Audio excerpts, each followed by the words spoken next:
Vi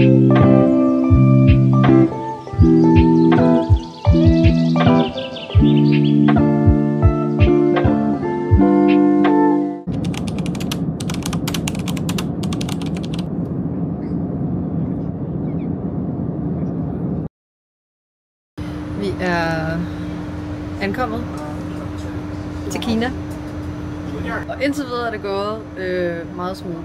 Nu skal vi hen til vores hotel. Jeg er virkelig i tvivl, om man overhovedet kan høre noget af al den her larm, der er i undergrunden i Beijings metro. Men det er gået godt. Vi er ankommet. Jeg håber, det er bare nogen af mine af de der stole. Ja, det håber jeg også. Ja, det er rart.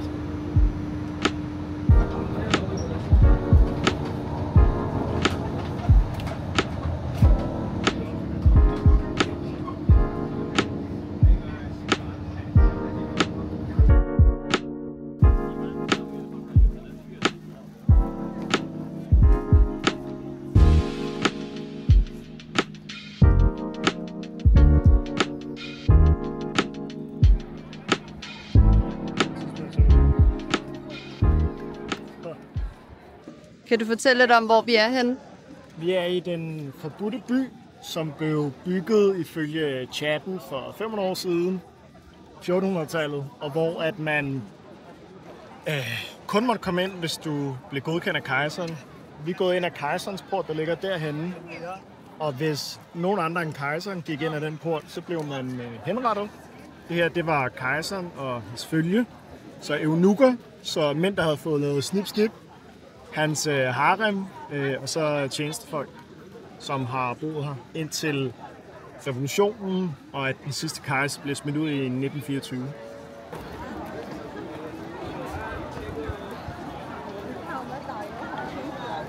Skal vi have et billede foran det der? Jo.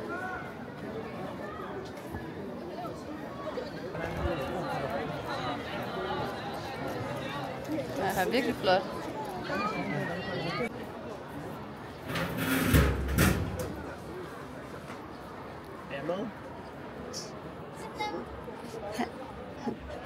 Er jeg med? Er jeg med i klippet? Jeg kan ikke se, om du er filmet derhen, eller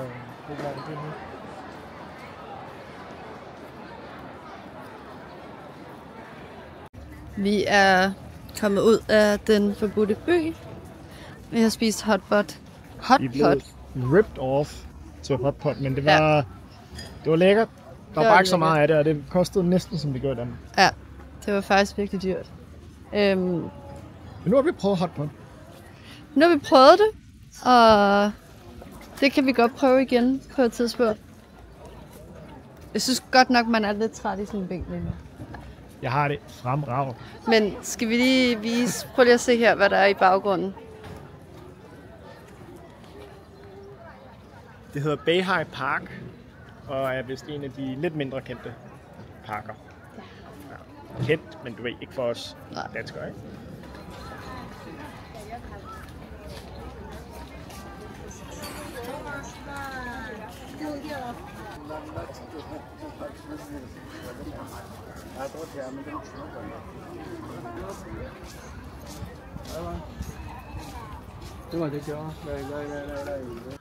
Vil du være med? Jeg er med. Hej. Det har været en god første dag i Beijing. Vi har været i den forbudte by. Der var meget færre mennesker, end vi havde troet. Ja. Vi kom ind af den der turistindgang, også selvom vi ikke havde billetter. Det var super nice. Ja. Skud til Kasper, og han befalede, hvordan man gjorde det. Ja. Og så var den forbudte by bare helt fantastisk. Så flot. Det var virkelig, virkelig flot. Det er 100% noget, man skal gøre, hvis man er i Beijing. Det er ikke overrated. Nej. Der er rigtig mange templer, som godt kan blive sådan, og nu er det bare endnu et tempel eller endnu et palads. Men den er ligesom altså sådan Sultanpaladset, Istanbul, Versailles og den forbudte by. Det er creme de la creme. Det er en 10 ud af 10. Men nu skal vi bare nyde resten af vores gåtur og hjem til hotellet.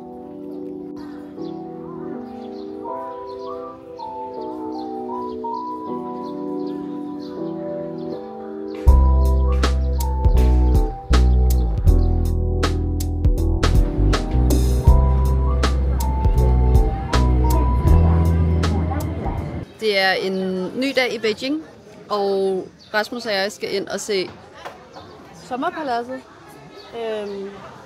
som er et tilflugtssted, hvor kejseren var om sommeren. Sommerpaladset er et flere hundrede år gammelt palads, som blev råbt af kejseren for ligesom at slippe væk fra Beijings travlhed. Det er ligesom ment som sådan et mikrokosmos af, hvordan den ideelle verden skulle se ud. Og de har brugt ufattelige summer på det. Og ret berømt, så under den anden opiumskrig, der havde de franske, jeg tror også de britiske tropper, ødelagde store dele af Sommerpaladset, så genopbyggede man det, og igen under det, der hedder Bokseroprøret, som omkring 1900 bliver det ødelagt igen. Men hver gang er det ligesom blevet genopbygget, og det skulle forhåbentlig være rigtig, rigtig smukt. Jeg synes, vi læser, at der var sådan at der var en kunstig sø.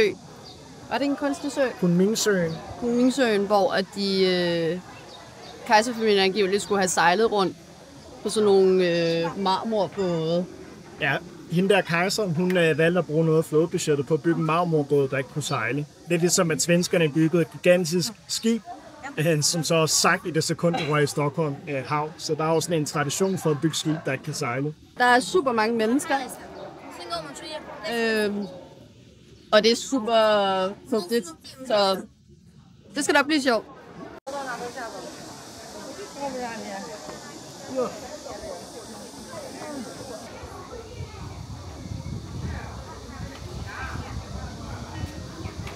Jeg har ikke været et sted, hvor at man ligesom dekorerer templer på den her måde. Men den der måde, de ligesom indgraverer skulpturer, og med det farvevalg, sådan de der inskriptioner.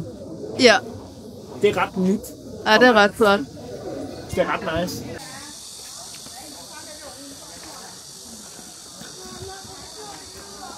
Noget af det vilde ved Sommerpaladset, det er, at der er en 730 meter lang sådan gangbro, som kejseren og kejserfamilien ligesom kunne gå. Og den er dekoreret med sådan utrolig flotte billeder. Det er den, der er lige her i baggrunden, som man kan se, vi går langs. Og den løber langs den store kunstige sø, som kejseren også fik grundlagt.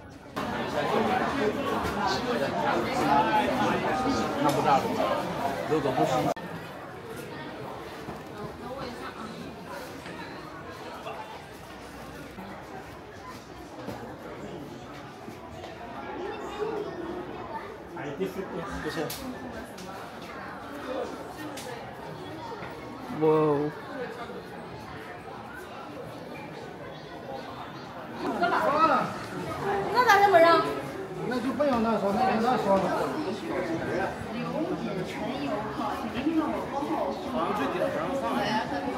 Ja. Prøv at se billedet af ham der mand.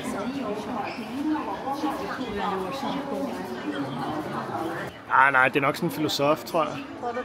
Ja, det tror jeg.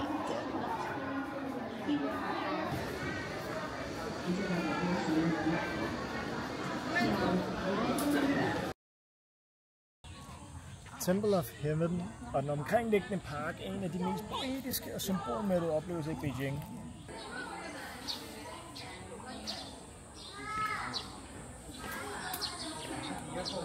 Man går vitterligt som sild i en tønde. Ja, ved Temple of Heaven. Ja, det gør man faktisk. Det er meget flot. Men der er så mange mennesker. Ja, og så er der bare meget varmt lige nu. Ja, der er meget varmt. Dag.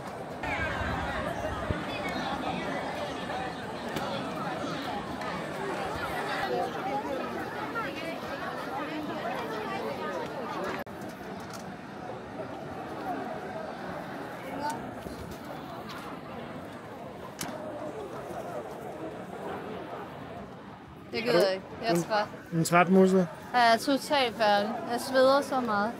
Der er også kun 10.000 kinesere omkring det. Ja. Det er alt for meget. Alt for meget.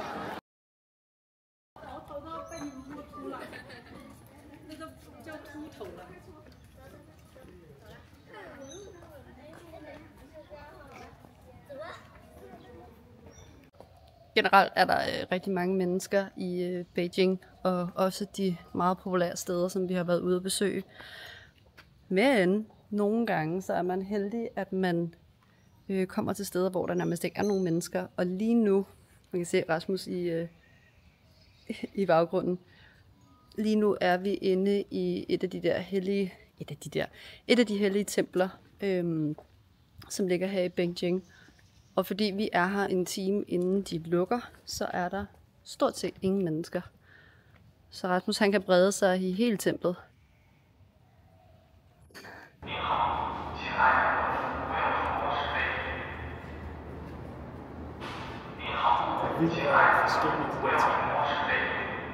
Altså sådan, hvad er man sådan de der små piger, der er helt tosset med det? Ja, det er meget mærkeligt.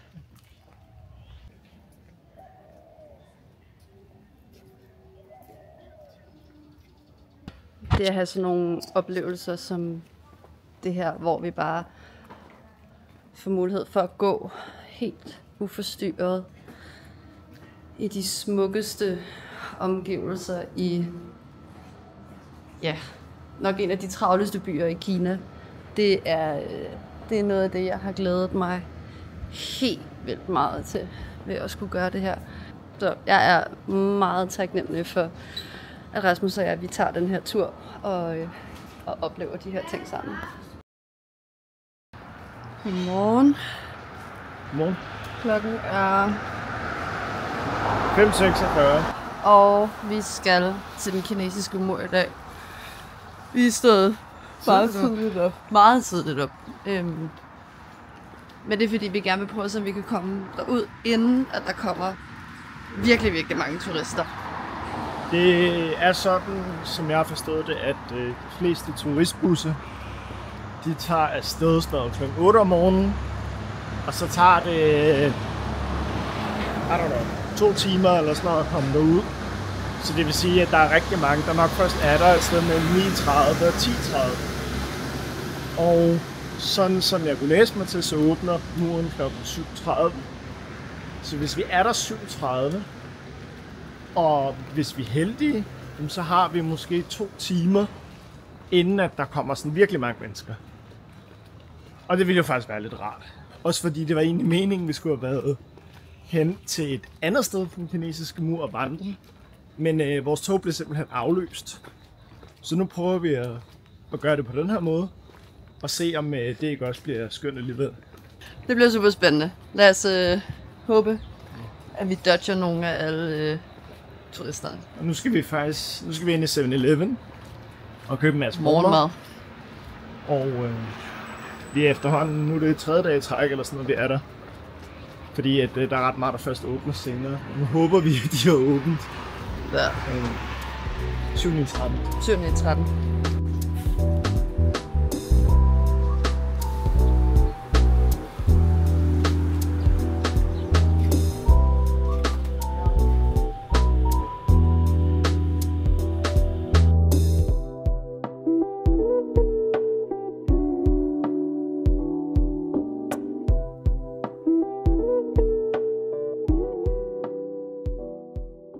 Lige nu sker der det, at vi hiker op til den kinesiske mur. Det har regnet så meget, at muren har været lukket i 5 dage. Og det har vi sgu ikke lige fået tjekket, hvad jeg lige at sige. Ja. Det er lidt dumt. Så vi kommer derhen. Så står der nogle lokale, som siger, at den har lukket. Og det tjekker vi og ser, at det er rigtigt. Men de vil så gerne for 600 kroner tage os op til den del af muren, der er heroppe. Og vi skal med tog i morgen. Så vi tænker, fuck det gør vi. Vi når ikke at se den ellers. Og hvis vi er heldige, så betyder det også, at vi har den for os selv. Så det kan jo ende med, at det faktisk bliver ret fedt. Nu må vi se. Hold kæft, det er sejlt det her.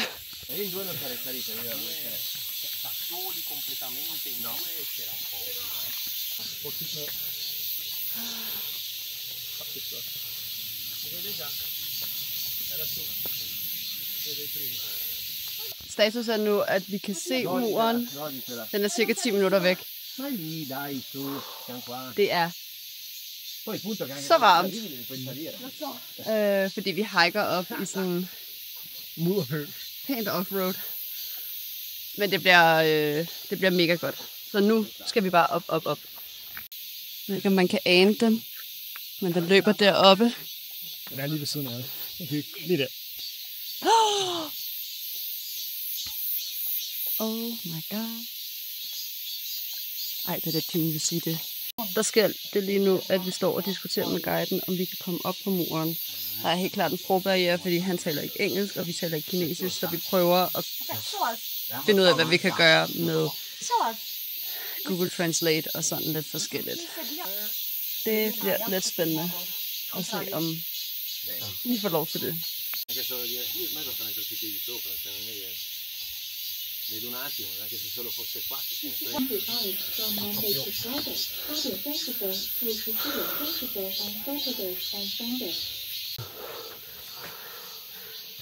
Wow.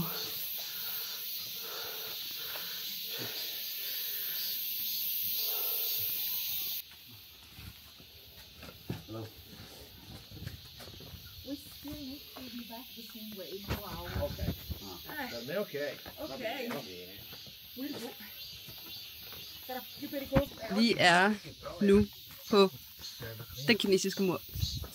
Vi er 6 mennesker. Ja. På hele delen af muren, så når man taler om at have den for sig selv, så er det nok så tæt på, man overhovedet kan komme.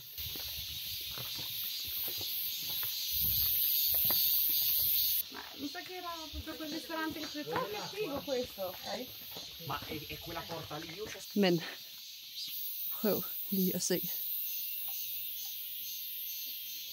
Det er så vildt. Jeg har så meget kuldegysninger lige nu.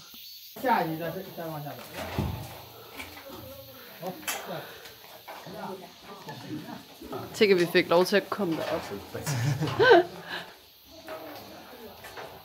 Det er jo sådan, den rigtig ser ud. Altså det er jo... Det er jo den originale mur, altså uden at den er lavet foran. Nå, okay.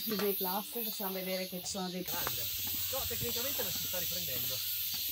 Riprende la muraglia. Wow!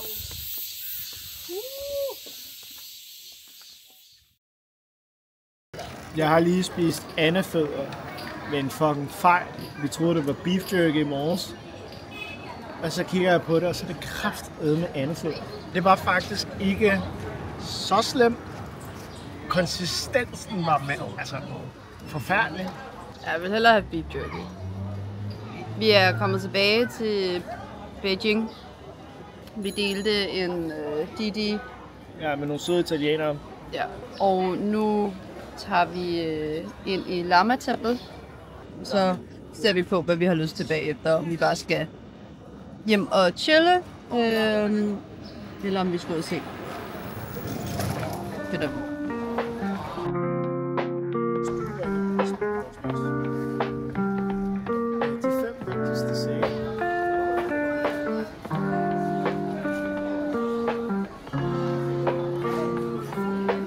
Shane.